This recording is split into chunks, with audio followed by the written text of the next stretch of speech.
mais uma vez juntos nesta oportunidade para o nosso estudo em grupo do livro Os Mensageiros, André Luiz e Chico Xavier. Hoje, capítulo 36, Mãe e Filhos. No comentário evangélico, eu recolhi observações interessantes, tal como no caso de Ismália, quando lhe ouvimos a sublime melodia. A interpretação de Fábio estava cheia de maravilhas espirituais que transcendiam a capacidade receptiva de Dona Isabel. A viúva de Isidoro parecia deter tão somente uma parte. Desse modo, as crianças recebiam a lição de acordo com as possibilidades mediúnicas da palavra materna, enquanto que nós outros se propiciava os ensinamentos como maravilhoso conteúdo de beleza. E eu ainda esclareço, as crianças não devem ter captado tudo que a mãe foi capaz de transmitir, porque as crianças têm uma capacidade intelectual ainda menor, pela própria idade inferior. Sempre solícito, o instrutor esclareceu: não se admirem do fenômeno, cada qual receberá a luz espiritual conforme a própria capacidade. Há muitos companheiros nossos aqui reunidos que registram o comentário de Fábio com mais dificuldade que as próprias crianças. Experimentam ainda grandes limitações. Havia grande respeito em todos os desencarnados presentes. Fábio, alerto, sentou-se em plano superior, ao passo que Isidoro se acomodava junto da esposa, no impulso afetivo do pai que se aproxima, solícito para a conversação carinhosa com os filhos bem-amados. Nesse instante, a pequenina Marieta, que parecia haver atingido os 7 anos, aproveitando o momento da palavra livre, perguntou à mãezinha em tom comovedor: mamãe, se Jesus é tão bom, por que estamos comendo só uma vez por dia aqui em casa? Na casa de Dona Fausta, eles fazem 2 refeições, almoçam e jantam. Nelly me contou que no tempo de papai também fazíamos assim. Mas agora, por que será? A viúva esboçou um sorriso algo triste e falou: ora, Marieta, você vive muito impressionada com essa questão. Não devemos, filhinha, subordinar todos os pensamentos às necessidades do estômago. Há quanto tempo estamos tomando nossas refeições diárias e gozando boa saúde? Quanto benefício estaremos colhendo com essa frugalidade de alimentação? Joaninha interveio acrescentando: mamãe tem toda a razão. Tenho visto muita gente adoecer por abuso da mesa. Além disso, acentuou Dona Isabel confortada, vocês devem estar certos de que Jesus abençoa o pão e a água de todas as criaturas que sabem agradecer as dádivas divinas. É verdade que Isidoro partiu antes de nós, mas nunca nos faltou o necessário. Temos nossa casinha, nossa união espiritual, nossos bons amigos. Convençam-se de que papai está trabalhando ainda por nós. Nessa altura da palestra, dada a nossa comoção, Isidoro enxugou os olhos úmidos.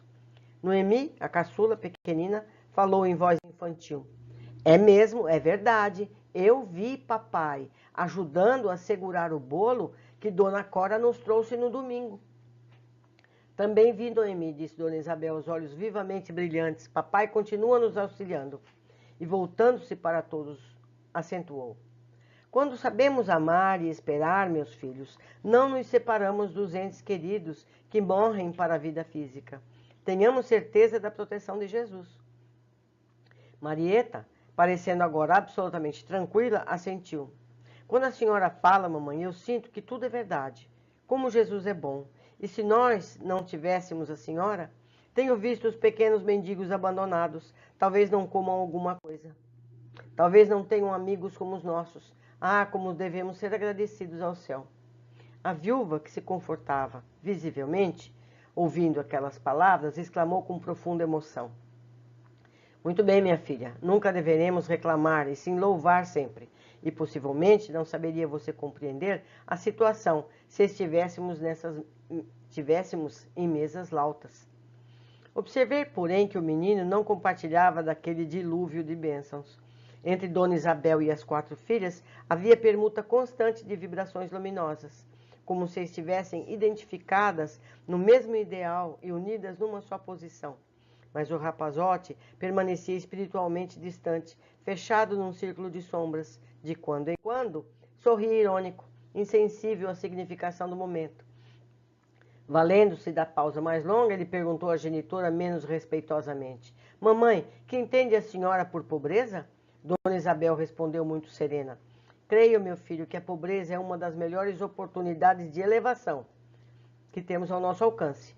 Estou convencida de que os homens afortunados têm uma tarefa grande a cumprir na terra, mas admito que os pobres, além da missão que lhes cabe no mundo, são mais livres e mais felizes. Na pobreza é mais fácil encontrar amizade sincera, a visão da assistência de Deus, os tesouros da natureza, a riqueza das alegrias simples e puras. É claro que não me refiro aos ociosos, ingratos dos caminhos terrenos. Refiro-me aos pobres que trabalham e guardam a fé. O homem de grandes possibilidades financeiras muito dificilmente saberá discernir entre a afeição e o interesse mesquinho. Crente de que tudo pode, nem sempre consegue entender a divina proteção. Pelo conforto viciado a que se entrega, as mais das vezes se afasta das bênçãos da natureza. Em vista de muito satisfazer os próprios caprichos, restringe a capacidade de alegrar-se e confiar no mundo.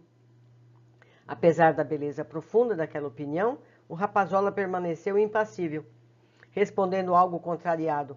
Infelizmente não posso concordar com a senhora. Até os garotos do jardim da infância pensam de modo contrário.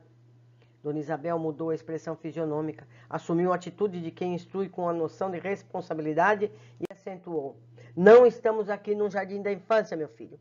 Estamos no jardim do lar. Competi no saber que as flores são sempre belas, mas que a vida não pode prosseguir sem a bênção dos frutos. Por onde andarmos no mundo, receberemos muitos alvitres da mentira venenosa. É preciso vigiar o coração, Joãozinho, valorizando as bênçãos que Jesus nos envia. O rapazinho, entretanto, demonstrando enorme rebeldia íntima, tornou: A senhora não considera razoável alugar esse salão a fim de termos algum dinheiro a mais? Estive conversando ontem com o seu Maciel, quando vim da escola. Ele nos pagaria bem para ter aqui um depósito de móveis. Dona Isabel, de ânimo decidido, respondeu com energia, sem irritação: Você deve saber, meu filho, que enquanto respeitarmos a memória de seu pai, este salão será consagrado às nossas atividades evangélicas. Já lhes contei a história do nosso culto doméstico e não desejo que vocês sejam cegos às bênçãos do Cristo. Mais tarde, Joãozinho, quando você entrar diretamente na luta material, se for agradável ao seu temperamento, construa casas para alugar. Mas agora, meu filho, é indispensável que você considere esse recanto como algo de sagrado para a sua mamãe. E se eu insistir? Perguntou mal-humorado o pequeno orgulhoso. A viúva, muito calma, esclareceu firme: Se você insistir, será punido, porque eu não sou sua mãe para criar ilusões perigosas no coração dos filhinhos de Deus lhe confiou. Se muito amo a vocês, precisarei incliná-los ao caminho reto. O pequeno quis retrucar, mas a luz emitida pelo tórax de Dona Isabel, ao que pareceu confundir o espírito rebelde e viu-o calar-se. A contragosto, amuado e envaidecido. Admirei, então, profundamente aquela bondosa mulher que se dirigia à filha mais velha como amiga, às filhas mais novas como mãe e ao filho orgulhoso como uma instrutora sensata e ponderada. Aniceto, que também se mostrava satisfeito, disse-nos em tom significativo: O evangelho dá equilíbrio ao coração. A pequena Nelly, amedrontada, pediu humilde: Mamãe, não deixe o Joãozinho alugar a sala. A viúva sorriu, acariciou o rostinho da filha e asseverou: Joãozinho não fará isso, saberá compreender a mamãe. Não falemos mais nesse assunto, Nelly. E fixando o relógio, dirigiu-se à primogênita: Joaninha, minha filha, ore agradecendo em nosso nome. Nosso horário está findo. A jovem, com expressão nobre e carinhosa, agradeceu ao Senhor, tocando-nos os corações. Não é fácil não.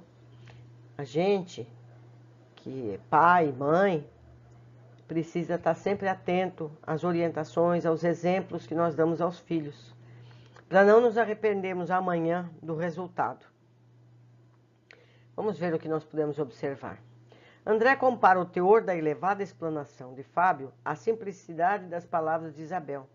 Não podemos ir além do que sabemos, por isso nos é recomendado: amai-vos e instruí-vos, pois só poderemos expressar melhor as ideias que recebemos do alto se tivermos conteúdos pessoais em nível semelhante. Por isso que a lição do espírita é essa. A gente tem que nos amar, todos nós, espíritas ou não espíritas, e buscar o conhecimento. Porque a espiritualidade não tem como nos passar conteúdos se a gente não tiver condições de aprender esse conteúdo. Então, vamos estudar mais. Interessante a narrativa da menina que viu o pai desencarnado junto à vizinha, que foi inspirada a trazer o bolo para a família. Quantas vezes recebemos bênçãos pelas mãos de outras pessoas que, na verdade, foram instrumentos para essa ajuda? E nós, por nosso lado, devemos estar atentos a essas inspirações para ajudar ao próximo. Somos as mãos capazes de materializar a ajuda, seja material, espiritual ou moral, que venha do alto. Então, quando aparece uma pessoa nos pedindo uma orientação espiritual, um conselho, a gente deve estar pronto e preparado para isso. A gente deve pedir inspiração ao alto para dar esse conselho. E quantas vezes nós não estamos em casa tendo alguma qualidade alimentar e a gente não lembra de alguém que não tem aquilo? Por que não aproveitar essa lembrança e proporcionar a essa pessoa algo mais com que ela possa se alimentar ou aos seus filhos? Uma notícia que a gente vê, uma solicitação que a gente vê nas redes sociais para ajudar este ou aquele, basta a gente ter olhos de ver, a gente ter sensibilidade no coração e de ajudar na medida do possível a quem quer que seja e como quer que seja. Isabel, quando questionada pelo filho soube impor o seu ponto de vista, amorosa, mas firme, pois sabe que da sua responsabilidade na formação moral e espiritual dos filhos. Quem ama deve saber que ceder às vontades pode levar a prejuízos morais e espirituais que podem comprometer uma encarnação. É muito comum a gente ouvir: eu não quero que meu filho passe pelo que eu passei. Então, o seu filho não vai ser como você. Você tem que fazer com que o seu filho seja ainda melhor que você. Então, você tem que burilar. Nós temos que dar ferramentas de desenvolvimento moral e espiritual para os nossos filhos, na medida de nossas competências. E buscar termos sempre mais competências, pensando sempre nas consequências do que nós damos aos filhos. Não estou dizendo que por causa disso a gente vai fazer nossos filhos terem uma refeição por dia. Não se trata disso. Mas quando ele quer um calçado da marca tal, famosa, tentar mostrar que a marca tal, famosa, não é a necessária. Que ele pode ter um outro calçado na altura da sua competência, da sua possibilidade financeira. Ele não vai ser mais feliz, ele não deve ser mais feliz porque tem isso ou aquilo. É complicado, mas necessário que a gente tenha esse conhecimento. Um grande abraço a todos e eu espero vocês nos comentários. Um abraço.